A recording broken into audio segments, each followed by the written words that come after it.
ಎಲ್ರಿಗೂ ನಮಸ್ಕಾರ. Welcome back to my YouTube channel. ನಾನು ಸನಿಹಾ. ಇವತ್ತಿನ ರೆಸಿಪಿ ಸಬ್ಬಕ್ಕಿ ಪಾಯಸ. ಹೇಗೆ ಮಾಡೋದು ಅಂದರೆ, ಮೊದಲು ಬಾಣಲಿಗೆ 1 ಟೇಬಲ್ ಸ್ಪೂನ್ ತುಪ್ಪ ಹಾಕೋಬೇಕು. ಅದಾದಮೇಲೆ ಗೋಡಂಬಿ, ದ್ರಾಕ್ಷಿ ಚೆನ್ನಾಗಿ ಫ್ರೈ ಮಾಡ್ಕೋಬೇಕು. ಗ್ಯಾಸು ಲೋ ಫ್ಲೇಮಲ್ಲಿ ಇರಬೇಕು, ಇಲ್ಲಾಂದರೆ ಅದು ಡ್ರೈ ಫ್ರೂಟ್ಸ್ ಸೀದೋಗಿಬಿಡುತ್ತೆ. ಸೊ ಹಾಗಾಗಿ ಲೋ ಫ್ಲೇಮಲ್ಲಿ ಇಟ್ಕೊಳ್ಳಿ. ಅದಾದಮೇಲೆ ಅರ್ಧ ಕಪ್ಪು ಸಬ್ಬಕ್ಕಿ ತೊಗೊಂಡಿದ್ದೀನಿ. ಚೆನ್ನಾಗಿ ತೊಳೆದಿರೋಂತಹ ಸಬ್ಬಕ್ಕಿ ತೊಗೊಂಡಿದ್ದೀನಿ. ಅದನ್ನು 2 ಮಿನಿಟ್ಸ್ ಫ್ರೈ ಮಾಡ್ಕೋಬೇಕು. 2 ಮಿನಿಟ್ಸ್ ಫ್ರೈ ಆದಮೇಲೆ 1.5 ಕಪ್ ನೀರು ಹಾಕ್ಕೊಂಡಿದ್ದೀನಿ. 1.5 ಕಪ್ ನೀರು ಹಾಕ್ಕೊಂಡು ಅದು 7 ಮಿನಿಟ್ಸ್ ಬೇಯಿಸಬೇಕು.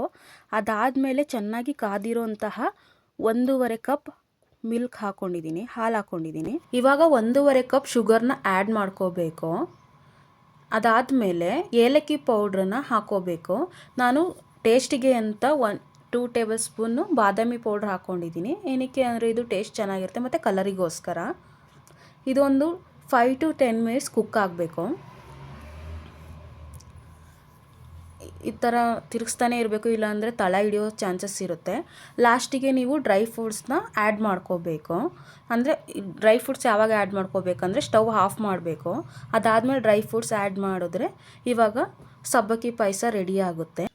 ಈ ರೆಸಿಪಿ ನಿಮ್ಗೆ ಇಷ್ಟ ಆಗಿದರೆ ಪ್ಲೀಸ್ ಲೈಕ್ ಮಾಡಿ, ಶೇರ್ ಮಾಡಿ ಆ್ಯಂಡ್ ಸಬ್ಸ್ಕ್ರೈಬ್ ಮಾಡಿ. Thank you for watching. Bye bye.